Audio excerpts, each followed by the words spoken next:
Hello students.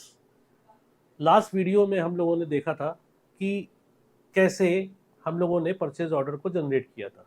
Purchase order हम लोग दो तरीके से जनरेट कर सकते हैं ईआरपी में।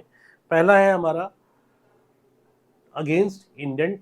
अगर किसी इंडेंट को हमने जनरेट किया है, उसका अप्रूवल किया हुआ है, तो उसके अगेंस्ट हम एक परचेज ऑर्डर जनरेट कर सकते हैं। दूसरा हमारा था डायरेक्ट मोड में। तो after making the purchase order, अगर वो हमें किसी सीनियर अथॉरिटी से अप्रूव कराना है, तो उस अप्रूव कराने के लिए, उसको अप्रूवल कराने के लिए हमें ईआरपी में प्रोक्योरमेंट मॉड्यूल के अंदर परचेज ऑर्डर अप्रूवल एंट्री का यूज करना होगा। तो जो भी अप्रूवल अथॉरिटी है वो अपने यूजर आईडी से इसको लॉगिन करेगी और यहाँ पे प्रोक्योरमेंट मॉड्यूल के अंदर परचेज ऑर्डर अप्रूवल पे हम आएंगे। यहाँ पे हमारे पास ऑप्शन है टाइप सिलेक्शन करना है, परचेज ऑर्डर अप्रूवल एंट्री। जिस भी डेट पे हमें अप्रूवल करना है वो अप्रूवल डेट होगी और ऑटोमेटिकली सिस्टम जनरेटेड एक अप्रूवल नंबर आ जाता है हमारे पास। ये फॉर्मेटेड नंबर है, जैसा कि हमने पैरामीटर्स डिफाइन किए थे उसी फॉर्मेट में ये जनरेट हो रहा है, राइट। फिर उसके बाद नेम ऑफ द सप्लायर, हमें सप्लायर का नाम सेलेक्ट करना है, क्योंकि हमें जिस सप्लायर का हमें अप्रूवल करना है we have to select the name of the supplier. जैसे ही हम मान लीजिए सपोज हमने कोई सप्लायर सेलेक्ट कर लिया, अब इसके बाद यहाँ पे एक सेलेक्ट बटन है, इसको सेलेक्ट पे क्लिक करेंगे तो हमने इस सप्लायर के जितने भी हमने परचेज ऑर्डर बनाए हैं वो हमारे यहाँ पे शो होते हैं with the purchase order number and order date, right. क्या आइटम था उसके अंदर, वो आइटम का नाम आता है एंड कितनी क्वांटिटी का हमने परचेज ऑर्डर बनाया है वो भी डिस्प्ले हो रहा होता है, राइट।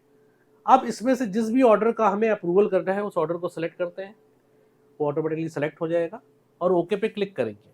जैसे ही ओके पे हम क्लिक करते हैं तो हमारे पास वो आइटम सेलेक्ट होके यहाँ पे आ जाता है। अब यहाँ पे आप देख पा रहे होंगे कि यहाँ पे हमारे पास दो कॉलम है, order quantity and approval quantity. कितने का हमने, कितनी क्वांटिटी का हमने ऑर्डर बनाया था और कितनी क्वांटिटी का हमें अप्रूवल करना है। We can partially approve the purchase order also, right. यहाँ पे हमने एक क्वांटिटी का ऑर्डर बनाया था तो हम एक क्वांटिटी का अप्रूवल कर रहे हैं, राइट। अब यहाँ पे अगर हमें जीएसटी इम्पोज करना है रेट के बाद, तो हमें यहाँ पे जीएसटी मेंशन करने का ऑप्शन है, सीजीएसटी, एसजीएसटी या IGST, as per your convenience. आप जिस जीएसटी को इम्पोज करना चाहते हैं आप इम्पोज करेंगे और कैलकुलेशन सॉफ्टवेयर ऑटोमेटिकली करेगा और यहाँ पे नेट वैल्यू हमारे परचेज ऑर्डर की जनरेट हो जाएगी।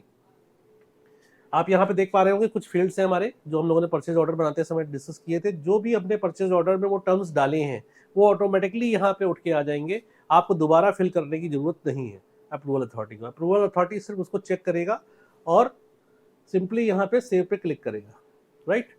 अब इस परचेज ऑर्डर का अगर मुझे प्रिंट लेना है तो I have to click on the search button.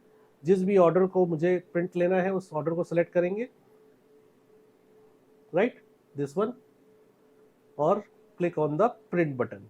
तो हमारे सामने परचेज ऑर्डर का प्रिंट आउट आ जाता है। आप देख पा रहे होंगे कि इस फॉर्मेट में हमारा परचेज ऑर्डर आ गया, उसका order number, order date, delivery date, supplier का नाम एंड जो भी हमने आइटम सेलेक्ट किए हैं उस आइटम का डिस्क्रिप्शन आ रहा है with the rates and quantity and जो भी नेट वैल्यू हमारी बनी है वो आ रही है।